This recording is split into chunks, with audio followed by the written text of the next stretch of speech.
भगवाधारी योगी मुस्लिम विरोधी हैं। मुख्तार अंसारी जैसों के लिए काल है योगी सरकार। दिलशाद और इम्तियाज बनो, योगी खुद बधाई देंगे।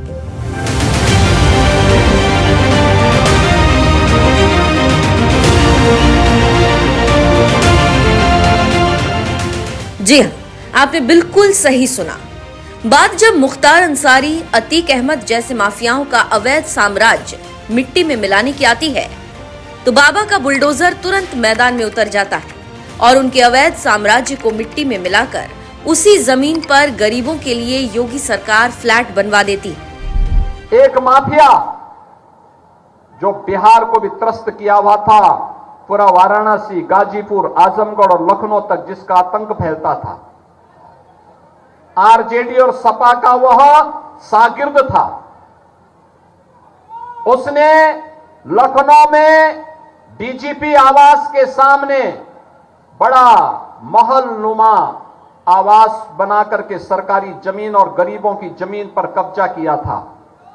जब डबल इंजन की हमारी सरकार यूपी के अंदर बनी, मैंने पूछा भाई ये किसने सरकारी जमीन पे कब्जा किया है? लोग उस माफिया का नाम लेने से भी डरते थे। मैंने कहा चिंता मत करो, और बहनों और भाइयों, हमने जमीन कब्जा मुक्त कराई, उसकी हवेली को धराशायी करवाया और फिर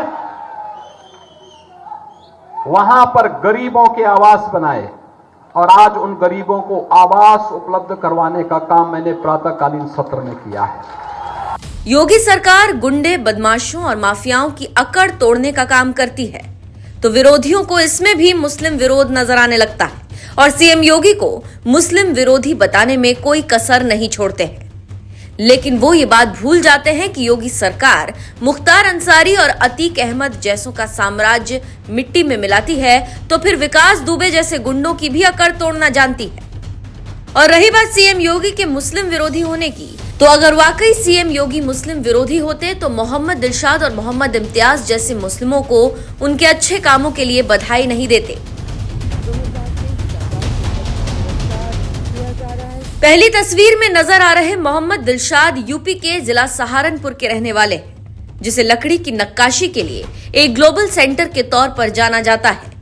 इसी सहारनपुर से निकलकर राष्ट्रीय स्तर पर अपनी पहचान बनाने वाले मोहम्मद दिलशाद भी लकड़ी की नक्काशी के एक शानदार कलाकार हैं, जिन्हें उनकी ऐतिहासिक उपलब्धि के लिए देश की राष्ट्रपति द्रौपदी मुर्मू ने 9 दिसंबर को साल 2024 के शिल्प गुरु पुरस्कार से नवाजा। सहारनपुर उत्तर प्रदेश से श्री मोहम्मद दिलशाद को, जिन्हें वुड कार्विंग शीशम की लकड़ी पर सेंटर टेबल के लिए शिल्प गुरु पुरस्कार 2024 प्रदान किया जा रहा है। इनकी कृति में सांस्कृतिक परंपरा, अत्यंत सूक्ष्म नक्काशी का अद्भुत संगम दिखाई देता है।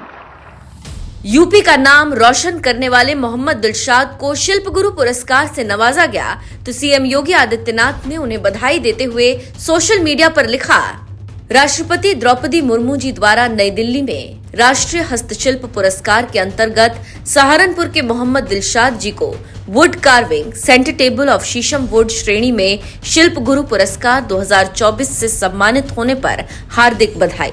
अत्यंत सूक्ष्म नक्काशी से निर्मित अपनी कृति के माध्यम से आपने राज्य की बहुमूल्य हस्तशिल्प परंपरा को राष्ट्रीय पहचान दिलाने में अतुल्य योगदान दिया है। आपके उज्जवल भविष्य हेतु अनेक मंगल कामनाएं।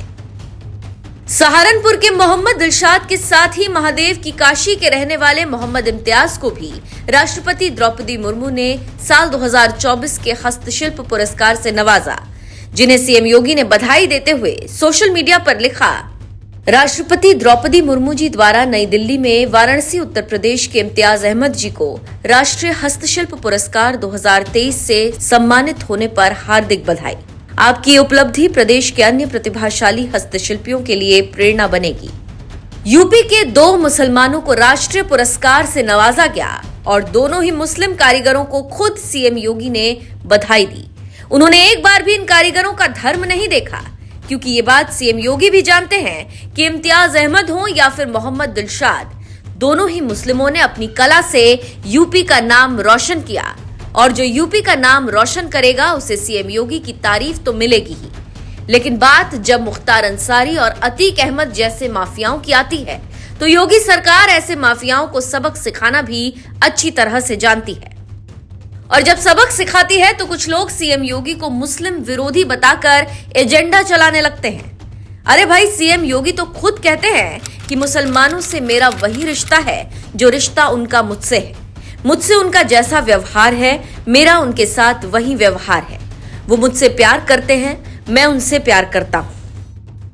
सीएम योगी का ये बयान बता रहा है उनका फंडा तो क्लियर है। मुसलमान जैसा व्यवहार उनके साथ करेंगे, सीएम योगी भी वैसा ही व्यवहार उनके साथ करेंगे।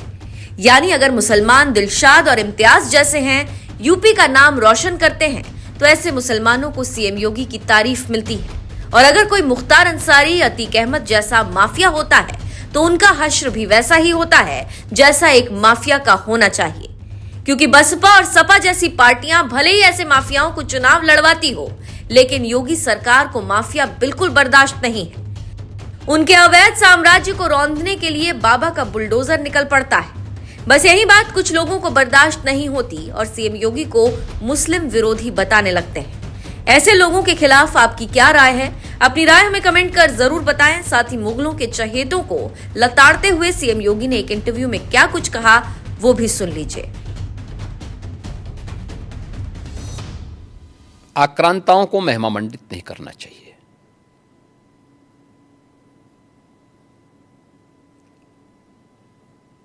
यह भी हमें मालूम होना चाहिए कि ये आक्रांता विदेशी थे।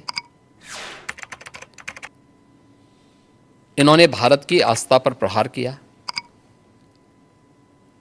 भारत की बहन बेटियों की इज्जत के साथ खिलवाड़ किया, भारत को लूटा। इसका महिमा मंडन आस्था का अपमान है। इनका महिमा मंडन मातृशक्ति का अपमान है। इनका महिमा मंडन करके हम देश का अपमान करते हैं और मुझे लगता है कि यह कोई भी भारतीय स्वीकार नहीं करेगा। याद करना, यही वे आक्रांता थे जिन्होंने देश के अंदर जबरन धर्मांतरण को आगे बढ़ाया था। देश के अंदर आज भी बहुत सारे मुस्लिम परिवार ऐसे हैं जो अपने पूर्वजों की परंपरा का जो स्मरण करते हैं और 6 पीढ़ी पहले, 8 पीढ़ी पहले बहुत सारे लोगों ने डॉक्यूमेंट तैयार रखे हुए हैं कि उनके पूर्वज कोई ना कोई हिंदू था। तो मुझे लगता है उस समय किन्हीं कारणों से उनको अगर इस्लाम स्वीकार करना पड़ा है तो उन आक्रांताओं की क्रूरता से कोई जजिया कर नहीं दे पाया। कोई जो है अपने स्वयं के परिवार को बचाने के नाम पर, कोई अन्य उसके नाम पर।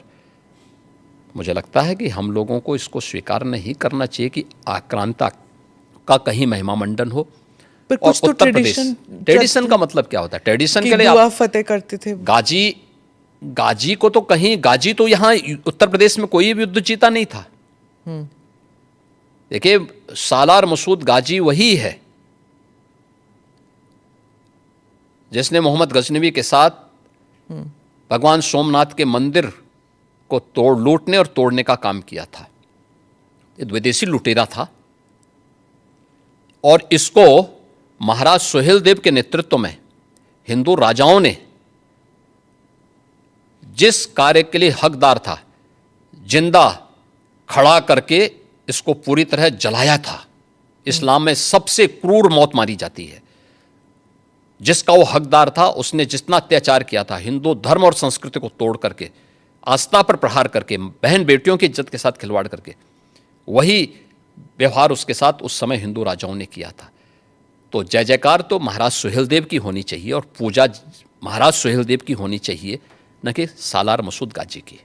इसीलिए कहते हैं ना कि मुसलमान खतरे में है, जो ओवैसी कहते हैं आपके राज्य में, क्योंकि जो ट्रेडिशन चलते आए हैं आप उनको हटाना चाहते हैं। जो उनके जिनके लिए वो पूजनीय समझते हैं आप उनको कह रहे हैं कि वो गद्दार हैं, उनको हटाना चाहते हैं आप। इसलिए मुसलमान इससे खतरे में नहीं है, इनकी वोट बैंक की राजनीति खतरे में है। जिस दिन अपने पूर्वजों को भारतीय मुसलमान समझ जाएगा, इन सब के बुरे बिस्तर बन जाएंगे। इसलिए अपने बोरिया बिस्तर को दुरुस्त रखने के लिए लोग इस प्रकार की भड़काऊ बातें को कहते हैं।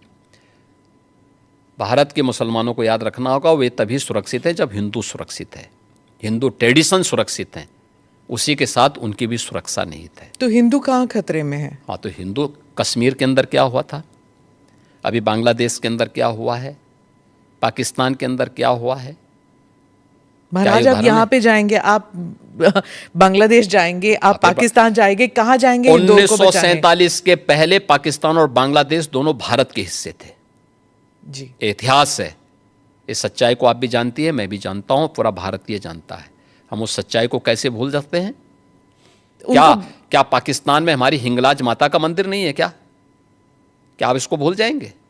क्या बांग्लादेश में माता ढाकेश्वरी का मंदिर नहीं है क्या? तमाम ऐसे धर्मस्थल हैं जो आज भी वहां पड़े हुए हैं। हिंदुओं के साथ किस प्रकार का व्यवहार वहां हो रहा है? इसीलिए तो सीए कानून लाई बीजेपी की सरकार, जो हिंदू यहाँ आना चाहते हैं। हम हिंदुओं के आने देने की बात नहीं कर रहे हैं, जो आ चुके हैं, जो आ चुके हैं। आखिर इन लोगों ने जो यहाँ पर इस्लाम खतरे में बात कर रहे हैं, उन हिंदुओं का भी इन्होंने यहाँ विरोध किया था।